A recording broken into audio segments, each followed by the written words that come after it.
For decades, we've all been told that the gold standard in any negotiation is the win-win deal. It sounds great, right? Everybody walks away happy. But what if I told you that entire approach is probably costing you? That the very thing that feels like success is actually holding you back?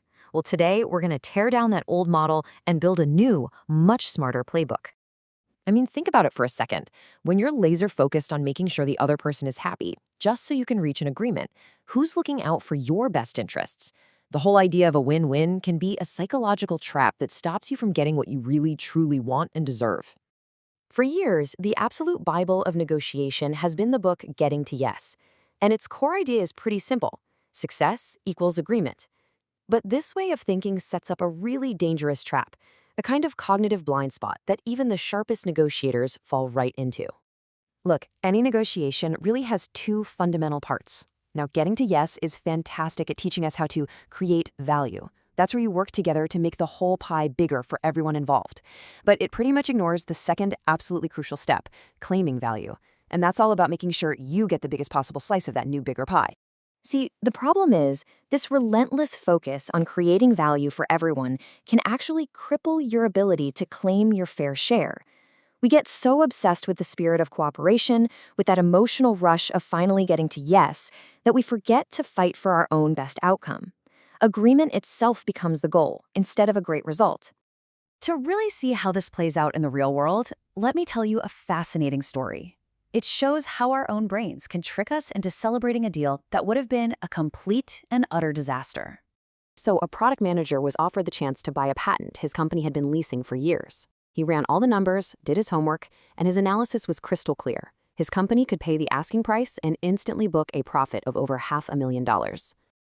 On the surface, this is a total no-brainer. He could probably even negotiate the price down a little bit, look like a hero, and lock in his next promotion. But there was a fatal flaw in his logic, buried deep in his own assumptions. Can you spot it? He never stopped to ask the single most important question: why does this deal make sense for the other person? A quick look from the doctor's perspective showed he was about to willingly give up an asset worth $5 million. For a deal to be stable, it has to make economic sense for both sides, and this one just didn't. It was a huge, glaring red flag. He fell for three classic mental traps.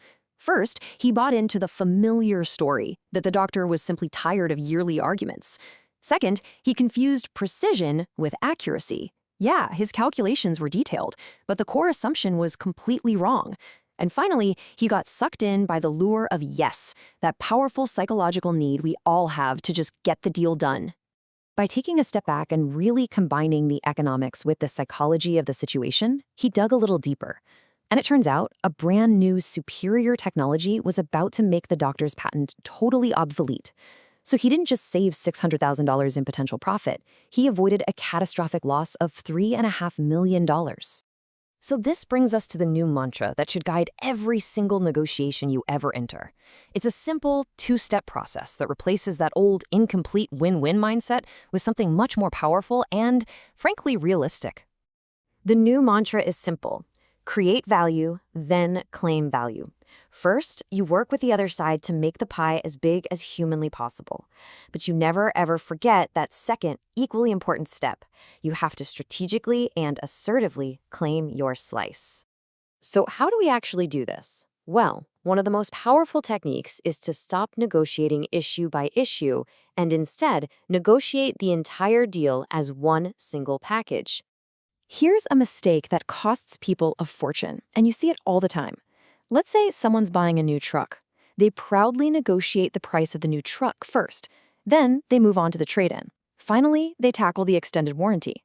By treating these as three separate deals, they've just lost a massive amount of leverage. The elite method? You bundle everything together.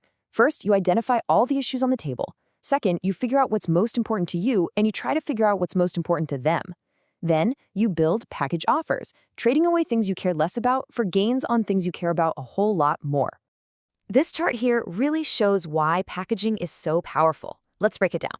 Look at the top bar for price. The buyer's max offer is $110, but the seller won't go below $125. On price alone, there's no deal. Now look at delivery date. The buyer needs it in 45 days, but the seller can't do it in less than 30. Again, on this one issue, they're stuck. But what if the buyer is willing to pay a little more, say 120, in exchange for a much faster delivery of 35 days? Boom. Suddenly a deal appears where none existed before. You're not just fighting over one thing anymore. You're creating value by trading across different priorities.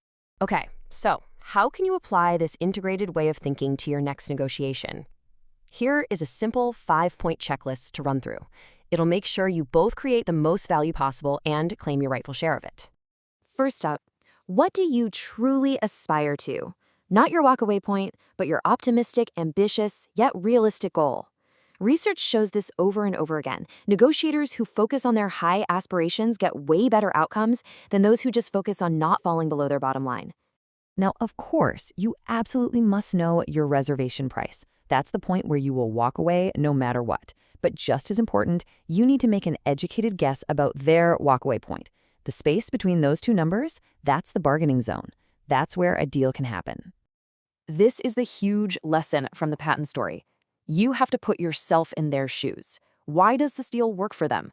If you can't come up with a compelling, logical reason for why they should say yes, you are missing a critical piece of the puzzle and you might be walking straight into a trap. You have to resist that powerful temptation to solve the easy issues one by one by bundling issues that have different value to each of you. Things like price, delivery, warranty, service terms. You give yourself the leverage to make trades and create a much better overall deal than you could ever get piece by piece.